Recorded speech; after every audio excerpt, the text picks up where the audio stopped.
Et quelles sont pour vous, les tendances justement qui peuvent se dessiner dans le milieu du spectacle? Et les les réseaux sociaux ont troublé le rapport à la monétisation, à l'accès, à la culture et au spectacle.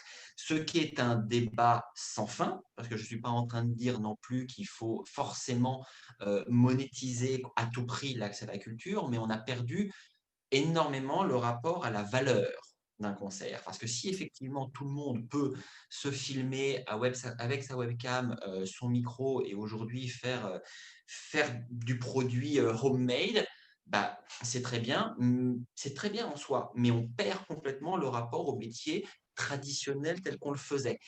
Et ce débat est loin d'être fini et je n'en ai pas la réponse. C'est-à-dire que par contre, je vois énormément de projets qui sont en train de fleurir, où les réseaux sociaux au sens large, c'est-à-dire que j'intègre maintenant Zoom, Teams, Skype Entreprise et les modèles de visio, font partie maintenant d'un processus créatif, pour une nouvelle forme d'art. Et ça, c'est intéressant, parce que ça nous force à créer des choses différemment. Mais il faut juste qu'on soit très attentif à ce que cette forme de création soit parallèle à une forme millénaire qui est celle d'artistes sur un plateau, avec un rideau qui s'ouvre et des spectateurs assis dans des fauteuils. C'est-à-dire qu'il ne faut pas que ça, mais il faut bien qu'on ne confonde pas un rapport traditionnel théâtral qui est la réunion d'un spectateur et d'un interprète, et une nouvelle forme qui est basée sur le 2.0 et qui va permettre une autre forme de créativité. Il faut juste qu'on fasse attention de ne pas brouiller les cartes. Mais tout est bon au final, tant que c'est fait avec qualité et que ça produit du sens. Mmh. Je pense que justement, pour parler, un peu plus du virtuel, c'est quelque chose qui peut faire peur, et qui est d'ailleurs l'antithèse vraiment du spectacle vivant, mais qui en vérité, s'il n'est pas pris comme, un remplacement, disons, mais plutôt comme un complément, peut être quelque chose de vraiment intéressant et ça aura permis de développer, heu, voilà, tout un pan de plein de choses auxquelles on n'aurait peut-être pas pensé, ou pas pensé avant longtemps. Moi, je pense que, par exemple, un concert qu'on va voir, ou comme on le voyait avant sur un Blu-ray, ok, on a un concert voilà, qu'on va voir sur un Blu-ray, un DVD, bien tranquillement chez nous. Bah, c'est une alternative, mais ça ne remplace pas le fait d'aller vivre vraiment avec d'autres personnes, d'aller ressentir la musique, d'aller voir l'artiste. En revanche, ça peut être une solution pour soit si le concert est complet, soit si le concert est beaucoup trop cher. Il y a des concerts, c'est pas accessible à tout le monde, ou alors si c'est beaucoup trop loin de chez nous. Et, donc, à partir du moment où c'est un complément et que ça ne vient pas enlever la scène, parce que ça, c'est la chose primordiale à garder, évidemment, on fait du spectacle vivant. Euh, à partir de là, je pense que c'est vraiment une bonne chose. Et d'ailleurs, moi, avec les dance parties, c'est ce que je veux faire. C'est pas parce qu'on va pouvoir faire du live que je veux enlever l'aspect virtuel. Parce qu'en fait, il y a beaucoup de gens qui nous ont dit je suis super contente de pouvoir vous rejoindre par Internet parce que, en fait, bah, j'habite, je sais pas moi, dans la Creuse. Et que donc, le Théâtre Mogador, bah, je peux pas y aller. Je vais pas venir au Théâtre Mogador juste pour faire un cours de danse d'une heure. Donc, ils sont quand même avec nous de cette manière. Et à partir de là, ça n'enlève rien au fait de se retrouver. Et puis, c'est quand même un moyen de fédérer aussi et de se retrouver. Mais évidemment, l'humain ne sera jamais. Ça ne peut pas remplacer l'humain. Ça, je suis vraiment pleinement d'accord. Les tendances, elles, en effet, je rejoins Natacha dans le sens que ça, c'est génial de pouvoir offrir déjà à des spectateurs n'importe où dans le monde, c'est-à-dire que de démocratiser la culture, mais différemment, pas par rapport seulement au coût du billet ou à l'accessibilité. Là, on pense de manière complètement différente à la réunion d'êtres de manière virtuelle, qui vient, je le répète, en parallélisme, ni en compensation, ni en remplacement, mais en parallélisme de quelque chose. Là, je travaille beaucoup sur des projets qui redéfinissent la notion de spectateur.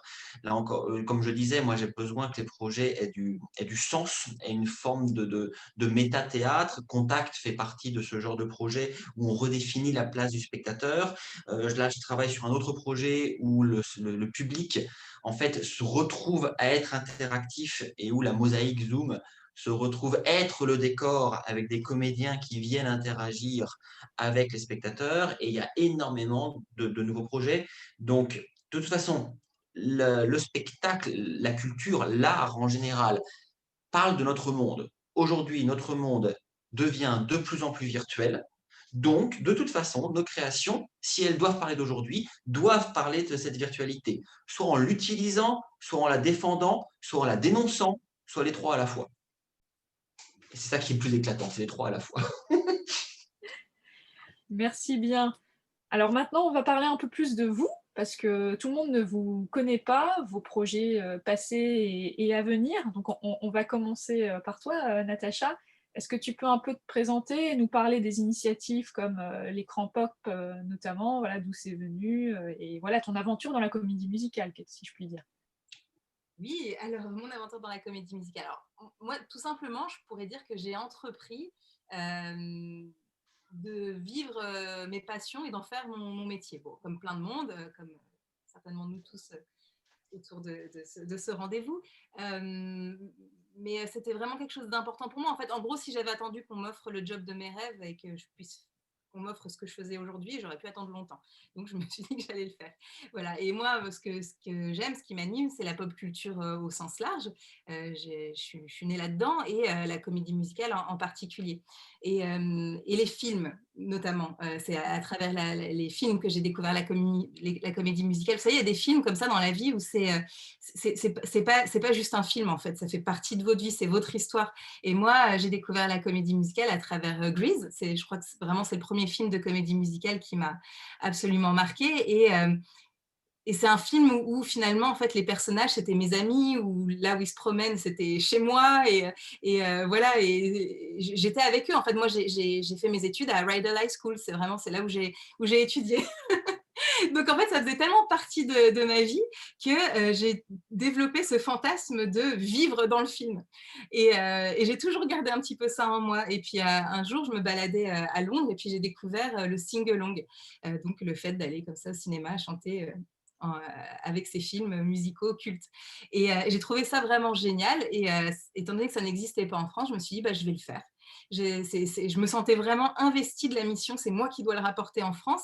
Et puis, je l'ai repensé pour le faire évoluer. J'ai gardé tout ce qui était bon dans le concept.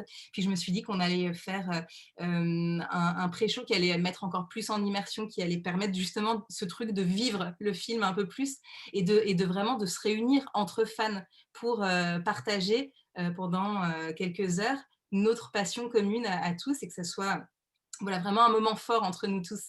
Donc voilà, c'est vraiment parti de ça. Et puis honnêtement, je l'ai fait sans trop penser à ce que ça allait donner à l'avenir. J'avais pas de plan sur la comète, j'ai pas fait de business plan, tout ça. Je l'ai vraiment fait juste avec le cœur. Et j'en ai assez vite parlé à Samuel. À l'époque, j'étais chez Musidrama. Puis je lui ai dit, ah tiens, j'ai ce projet, etc.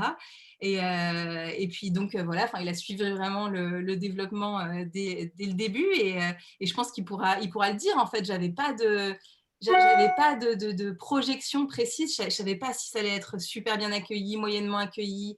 Est-ce que les gens allaient vraiment jouer le jeu? Est-ce qu'ils allaient se lâcher? Et je me rappelle de ce moment, tu étais à côté de moi, Samuel, lors de la première en fait, de l'écran pop Mamma Mia au Grand Rex. Et quand on a senti cette vague d'énergie qui était vraiment incroyable, qui était au-delà de toutes mes espérances, je me suis dit, bah, ouais, là, le pari, il est réussi. Et puis, en fait, les gens avaient besoin de ça. Ils en avaient besoin autant que moi. Moi, en fait, je me suis fait plaisir. J'ai organisé, en faisant l'écran pop, c'est vraiment, en fait, j'organise les soirées de mes rêves. Et voilà, mon job, c'est d'avoir à chaque nouvelle soirée 500 nouveaux potes qui viennent partager mon délire, en fait. Et c'est vraiment ça. Et bah, j'ai eu de la chance, en fait, il y avait plein de gens qui avaient les mêmes envies que moi. Formidable. Samuel, quel regard tu portes justement sur Natacha et voilà, ce qu'elle est devenue en fait et ce qu'elle a créé? Je me souviendrai vraiment toute ma vie de ce moment dont Natacha vient de parler. Toute initiative, elle est bonne. C'est-à-dire que quand Natacha est venue en me disant déjà j'ai un projet, à la base, c'est oui. C'est-à-dire qu'il y a un projet, donc allons-y. Et est-ce qu'il est viable? Est-ce qu'on pourra le faire? Oui, le Grand Rex est réservé. Bon, bah, dans ce cas-là, allons-y. Et en plus, voilà, Natacha avait cette volonté de faire les choses bien, de s'entourer de professionnels. On a fait un casting. Voilà, on a recruté Zachary Sall et Raphaël Arnaud. On avait fait, voilà, on avait travaillé ensemble. Donc, tous les ingrédients sont bons. Et, c'est vrai aussi, et je me souviens, j'en avais parlé avec Natacha, que, j'étais et je suis toujours dans une recherche créative, disons-le, intellectuelle, c'est-à-dire une recherche de sens, une recherche de réflexion sur le théâtre. Et donc, ça me faisait du bien, mais avec une toute petite distance, de dire, là, l'objectif, c'est que les gens prennent des ballons et fassent la fête avec en secouant des ballons, ce qui était un petit peu à l'opposé de comédien que j'étais en train de faire au même moment. On n'était pas sur le même registre. Et quand il y a eu cette première, qu'on était au milieu de la foule, Natacha et moi, et qu'on a vu des centaines de personnes remuer leurs ballons, se mettre debout et chanter, et en fait, avoir du plaisir, euh, s'amuser, oublier les soucis le temps d'un instant, c'est aussi notre mission. C'est-à-dire que, comme je parlais tout à l'heure, divertir, dénoncer les deux à la fois, oui, c'est très très important et ça m'a fait un bien fou et c'était fondateur pour moi. Parce que de dire, on n'est pas non plus en train de devoir faire de l'intellectuel à tout prix, mais du plaisir, du divertissement fort, de qualité, waouh, on en a carrément besoin et j'étais fier de pouvoir aider Natacha à faire que des centaines de personnes chantent ensemble dans une salle. Et moi, j'avais mon ballon et je m'éclatais à secouer mon ballon, moi aussi. Ça, c'était dingue. Je me souviendrai toute ma vie de ce soir-là. Je crois que chez Musical Avenue, on a tous secoué nos ballons et sauté dans tous les sens. Donc, on comprend ce sentiment. Et justement, quel avenir pour l'écran pop, Natacha, si tu peux nous parler un peu de la suite, comment tu vois les choses et nous parler un peu du billet solidaire et voilà, est-ce que ça a marché? Oui, alors déjà l'avenir, alors bon, évidemment le cinéma karaoké va revenir, simplement j'attends d'y voir un peu plus clair. Alors plus clair, ça veut dire quoi? Voilà, un peu plus clair sur la situation pour remettre des dates en 2021, parce que c'est vrai que c'était quand même assez épuisant de mettre des dates, de les reporter, de les annuler. C'est épuisant pour nous, dans la production, c'est épuisant et c'est déceptif surtout pour les gens qui prennent leurs billets. Donc voilà, j'attends d'y voir un petit peu plus clair, mais il y aura le plus tôt possible, j'espère, en 2021, des dates. Il y a les dance parties donc, qui vont revenir, et voilà, de façon vraiment plus imposante, avec vraiment plein de thèmes, plein d'artistes qui est super, qui m'ont dit oui, j'ai hâte de dire qui c'est et, et sur quoi on va pouvoir danser. Donc ça j'ai vraiment hâte aussi. Voilà, sur 2021, honnêtement, l'année, à mon avis, n'étant déjà pas complète, c'est-à-dire que je ne pense pas qu'on va pouvoir démarrer en 2021. Je ne me mets pas non plus une pression monstre sur la création de nouvelles choses, etc., sorties des dance parties, qui sont quand même nouvelles, parce qu'encore une fois, jusqu'à présent, c'était plutôt du bêta-test, mais là, voilà, ça va changer. Si les conditions nous le permettent, on fera un nouveau film, mais quand? Ça, j'en sais rien. Donc, en tout cas, voilà, j'espère quand même qu'il y aura aussi un nouveau film à l'écran pop. Pareil, j'ai quelques pistes. Et si déjà, juste on arrive à remettre des dates, faire un nouveau film et faire les dance parties, déjà, c'est une super année par rapport à ce qu'on a vécu. Ce serait déjà vraiment merveilleux. Donc voilà, le billet solidaire, c'est terminé. C'était une opération sur un petit temps donné. Encore une fois, voilà, juste pour se faire du bien, pour se dire qu'on était vraiment là tous ensemble et que les choses allaient repartir. C'était aussi ça, faire passer le message que soyez solidaires, mais l'écran pop va revenir. Parce que dans la tête des gens aussi, c'est pas forcément évident de se dire est-ce qu'une entreprise va réussir à passer ce cap. Et moi, j'avais envie de dire, si, on va y arriver. Croyez en nous et je vous promets qu'on va y arriver et que quand les choses reprendront, on sera là.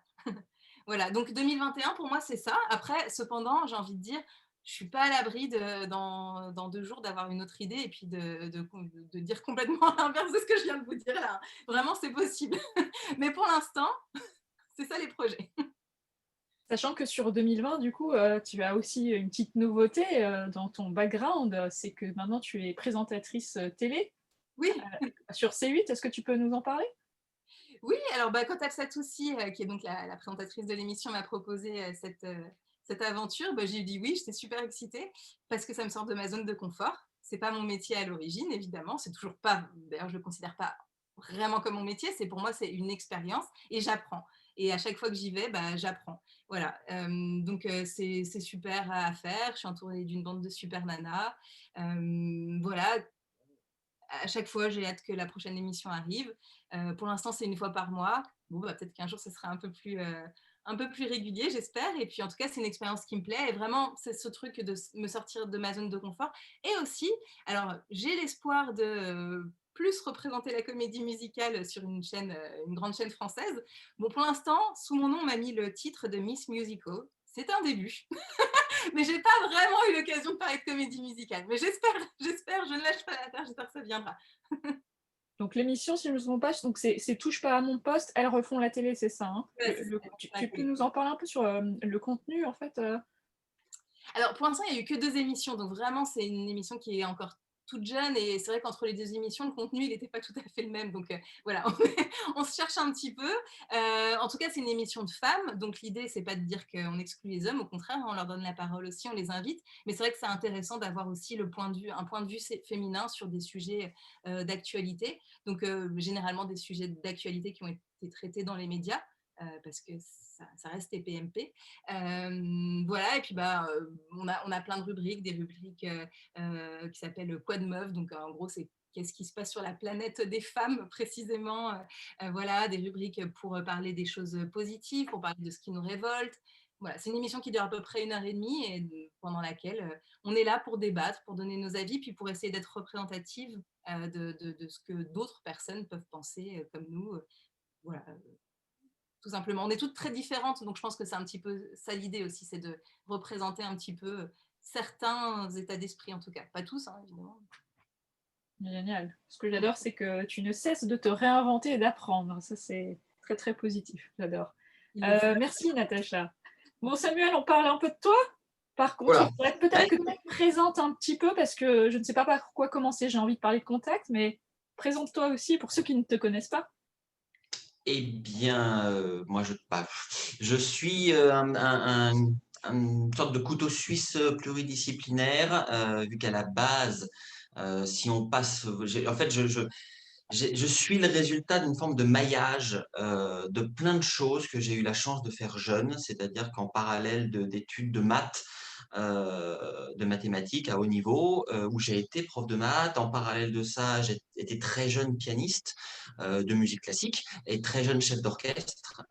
Et en parallèle de ça, je suivais des cours de théâtre. J'ai assisté dès l'âge de 14 ans, le professeur de théâtre à Orléans pour voir le côté mise en scène.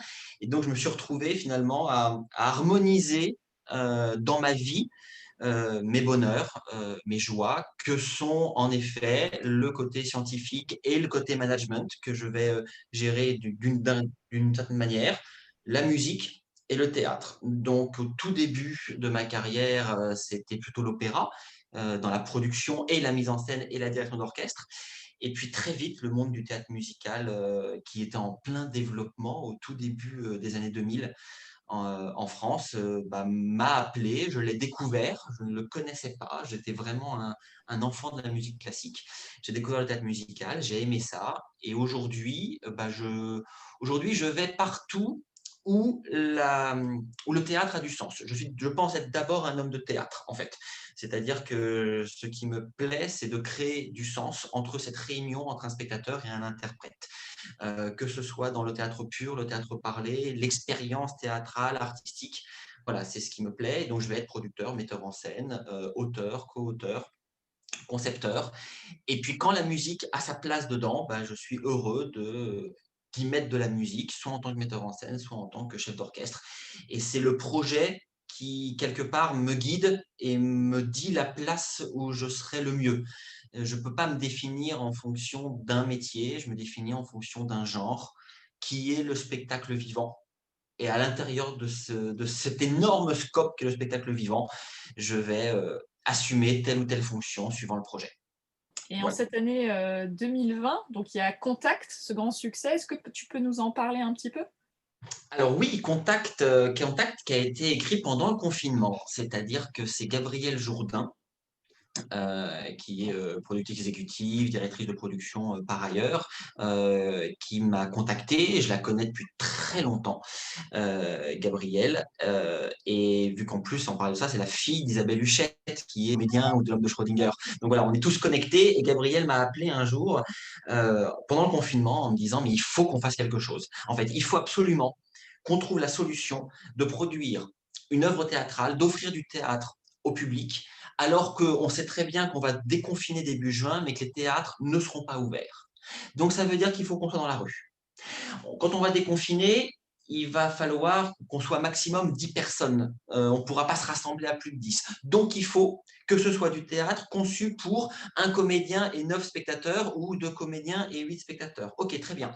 Les contraintes sanitaires font qu'on ne pourra pas se passer de matériel, qu'on ne pourra pas créer d'attroupement. Donc, ça veut dire qu'il va falloir qu'on crée une application pour que les gens utilisent leur propre smartphone, leur propre casque. En fait, on a listé toutes ces contraintes sanitaires en disant allez, on prend toutes les contraintes et on trouve la forme théâtrale qui nous permet, dès le déconfinement arrivé, de faire quelque chose. Et là, j'ai senti, voilà, on en a parlé, et j'ai fait, mais quelle bonne idée que d'avoir des comédiens dans l'espace public, qu'on puisse entendre leurs pensées via une application qui va tous nous synchroniser, spectateurs et comédiens ensemble, et on va les suivre dans les rues de Paris. Et seules les personnes qui ont accès au flux sonore vont savoir qu'il y a une performance théâtrale. Pour l'ensemble des passants, c'est complètement invisible. Et on va devoir écrire une pièce sur mesure en fonction de ces contraintes sanitaires. Avec Gabriel, on s'est dit, mon Dieu, c'est une excellente idée. En l'espace de, je vous promets, 48 heures, on avait réuni toute l'équipe de Musidrama et on avait commencé l'écriture, le développement d'applications. C'est ce moment où on sent qu'il y a quelque chose qui se passe, qu'il y a une idée, un embryon qui va exploser. On a tout de suite pensé la communication avec le community management, avec Nathalie Robin, on a tout de suite pensé la presse avec Stéphane Letellier. On a mis tout le monde et puis c'était parti. Et en l'espace de 3 semaines, on n'a jamais fait ça aussi vite. Sur Zoom, on travaillait sur Zoom et en l'espace de 3 semaines, on avait fait le texte, la musique, l'application, la com et on était prêt à jouer pendant le déconfinement. On a répété 3 jours avec les comédiens, Jacques Verzier et Inès Amoura et on a créé. Et bam. Et c'était on n'a pas réfléchi sur le moment, on ne s'est pas dit on fait quelque chose de particulier, on a juste dit bah, on fait avec ce qu'on peut faire. On raconte ce qu'on a envie de raconter, c'est-à-dire la résilience, c'est-à-dire le rapport émotionnel qui était très fort à ce moment-là avec Éric Chanteloz et Cyril Barbesol, donc le co-auteur et le compositeur. On était tous d'accord sur le fait que pendant le confinement, on n'était pas nous-mêmes, parce que ce manque de contact et ce manque de lien social physique nous transformait et faisait que notre gestion des émotions était différente. Donc, on a écrit cette pièce en fonction et on a parlé de ce qui nous touchait. Et on a été prêt à créer. Le 13 juin, on a eu cette première et on a joué tout l'été à Paris. Et puis, bah, oui, ça a explosé plus que prévu. On savait qu'on tenait quelque chose, on savait qu'il y avait une étincelle derrière ce projet. Et quand on a commencé avec Mathilde Moulin et Katie Lipson à penser à la version anglaise, là, ça a encore pris d'énormes proportions. Et donc, bah, voilà, aujourd'hui, Contact, c'est une pièce internationale. C'est une vraie fierté d'avoir ce produit culturel, artistique, qui financièrement c'est de la micro-économie, mais c'est déjà une trentaine de comédiens qui ont joué Contact à travers le monde. Donc, on a joué à Londres, on a joué à Bruxelles, on a joué à Rome, on a joué à Paris, Vichy, Le Mans. La semaine prochaine, je pars en Suède pour répéter avec des comédiens suédois qui ouvriront fin décembre. Parce que même si la Suède, là, hier, a annoncé qu'ils ne pouvaient plus se réunir. Donc, c'est pas grave, on va répéter quand même et ils créeront le jour où ils pourront. Rome a arrêté au bout de 2 semaines, mais ils reprendront dès qu'ils pourront réouvrir. Et on a déjà signé avec le Canada pour le printemps et on sait qu'on va partir ensuite à New York, en Afrique du Sud, en Australie, en Grèce, au Chili, en Espagne, en Australie et on attend encore d'autres pays. Donc, le projet va durer des mois et des mois. Cette aventure internationale est complètement dingue et c'est un plaisir pour moi parce qu'à chaque fois, je vais mettre en scène, parfois en vrai quand je peux voyager, parfois en visio. Ce qui est terrible, mettre en scène en visio. On a un système avec des caméras qui filment la répétition sur plusieurs angles. Je répète en visio. J'ai un assistant metteur en scène dans le pays en question qui prend les indications. C'est une aventure complètement dingue. Je n'ai pas encore tout le recul nécessaire dessus pour en tirer quelque chose. Je sais juste que voilà, je suis un des rares artistes à faire une tournée internationale en période de pandémie. Et j'en suis très fier. Et voilà, le projet parle, le projet fait du bien, le projet répond à une contrainte aujourd'hui. qui fait qu'en effet, c'est un spectacle qui se joue en plein air, qui peut s'adapter, qui peut avoir le nombre de spectateurs variable entre 10 et 20. On peut ouvrir, on peut fermer, on peut changer d'endroit.